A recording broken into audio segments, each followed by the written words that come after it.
So one day I get called in by my manager to tell me that I'm about to get promoted from being a machine learning engineer to a software manager. But what happened afterwards completely shocked me, and I was really not prepared for it. During the meeting, when I was called in, it just happens that the most senior engineer was sitting in that meeting when I got the news. However, this senior engineer just happens to be one of my closest friends outside of work. We've both known each other for many years before we ended up working for the same company. So I decided to sit with him just after getting the news and just to get to know the team. And what he told me was completely shocking. When we sat down together, he asked me point blank, why are you, out of all people, going to be the software manager? You're not qualified, and I really don't see how you can add value to us. That was one of the most brutal questions that I was ever asked during my professional career, and out of all people, it was my closest friend. And honestly, I really had no reply, and that's what I told him. I told him, honestly, I don't know why it was me, but that's one thing that I'm going to figure out and get back to you. I was already feeling anxious, and that conversation just filled me with more anxiety and stress, which stayed with me for a few weeks when I got the news and the promotion. I remember feeling that if this is how my closest friend feels about me and this promotion, what about the other engineers? Surely they feel the same way about me. So the road ahead was quite difficult. I had to do a lot of work if I'm going to win this team over.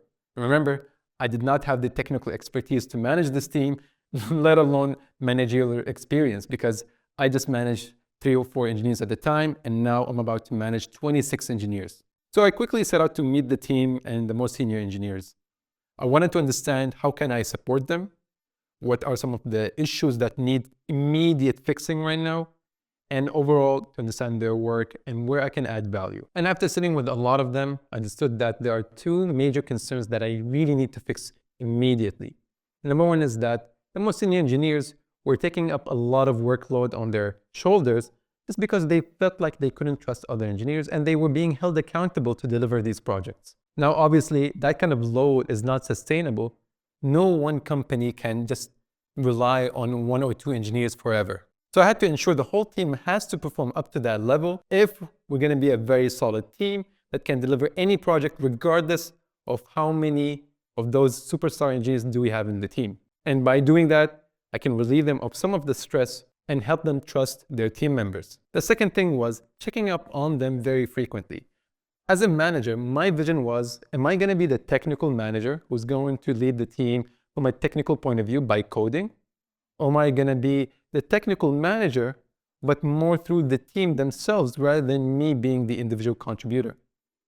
So from day one, I wanted to be the technical manager who's going to ensure and empower other team members to do their best technical work rather than being myself doing that. So by checking up on them on a weekly basis, I ensured that the other team members were up to that level, and I was able to mentor them to get up to that level. Or if it wasn't me because I didn't have that technical experience, I might pair them up with other engineers who had enough workload to keep them busy a little bit, but with enough free time to mentor other people, especially if they enjoyed it. That created a lot of unity within the team because as time progressed, other team members were becoming really good, and we managed to create a very good team, and other people started relying on each other and trust that they can deliver the work rather than just being one single engineer doing that.